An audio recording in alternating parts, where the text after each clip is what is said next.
ઓમ નમઃ શિવાય. શ્રીમદ દેવી ભાગવત સ્કંદ 5 ચંડ મુંડનો વધ. વ્યાસજી બોલ્યા, મહાબલી ચંડ અને મુંડ ઘણા સુરવીર હતા. શુંભની ઉપરોક્ત આજ્ઞા મળતા તેઓ વિશાળ સેના લઈને તરત જ યુદ્ધભૂમિમાં પહોંચી ગયા. બળના અભિમાનમાં મસ્ત રહેનાર તે દાનવોએ તરત જ ધનુષ ટંકાર શરૂ કરી દીધો અને દેવીએ પણ શંખનાદ કર્યો, જેના ભીષણ ધ્વનિથી દસે દિશાઓ ગુંજી ઉઠી. દેવીનો મહાબલી સિંહ પણ ક્રોધિત થઈને ઉઠ્યો. ત્યારબાદ દેવીનું ચંડ અને મુંડની સાથે યુદ્ધ શરૂ થઈ ગયું.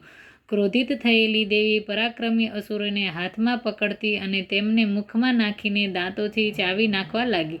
એવી જ રીતે સારથી સહિત ઘોડાઓ અને રથોને પણ મુખમાં નાખીને તે ચાવવા લાગ્યા.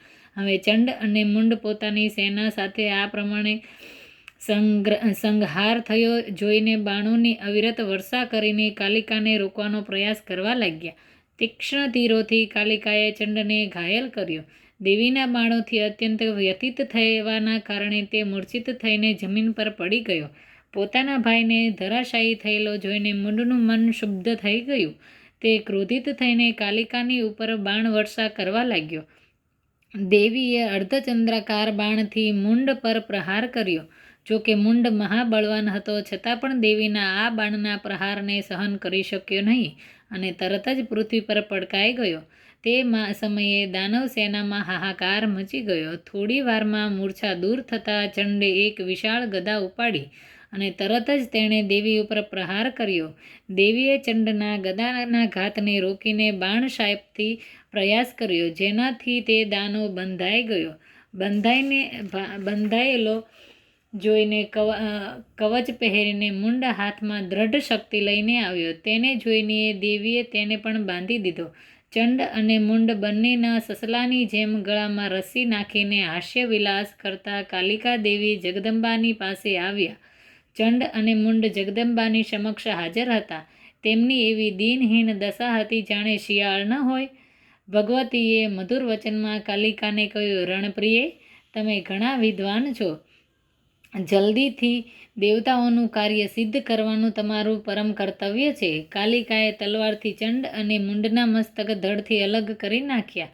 ત્યારબાદ તે આનંદિત થઈને તેમનું લોહીપાન કરવા લાગ્યા. જગદંબા પ્રસન્નતાપૂર્વક કાલિકાને કહેવા લાગ્યા, કાલિકા, તમે દેવતાઓનું મહાન કાર્ય સિદ્ધ કર્યું છે. જગતમાં તમે ચામુંડા નામથી વિખ્યાત થશો. વ્યાસજી બોલ્યા, બચી ગયેલા સૈનિકો ભાગીને પોતાના સ્વામી શુંભની સમક્ષ પહોંચી ગયા અને કહેવા લાગ્યા, મહારાજ, અમારું રક્ષા કરો. કાલિકા બધાનું ભક્ષણ કરી રહી છે. દનુજેશ્વર દેવીનો સિંહ પણ યુદ્ધભૂમિમાં દાનવોને ગળી રહ્યો છે. વ્યાસજી બોલ્યા, દાનવેશ્વર શુંભે દાનવ શ્રેષ્ઠ રક્તબીજને યુદ્ધભૂમિમાં જવાની આજ્ઞા આપી. રક્તબીજ બોલ્યો, મહારાજ, તમારે કોઈ પણ પ્રકારની ચિંતા કરવાની જરૂર નથી. હું તે સ્ત્રીને પરાજિત કરીને આપને આધીન કરીશ. એક સ્ત્રીને પરાજિત કરવી એમાં શું મોટી વાત છે? મારા દ્વારા પરાજિત થયા પછી તે સ્ત્રી તમારી દાસી થઈને રહેશે.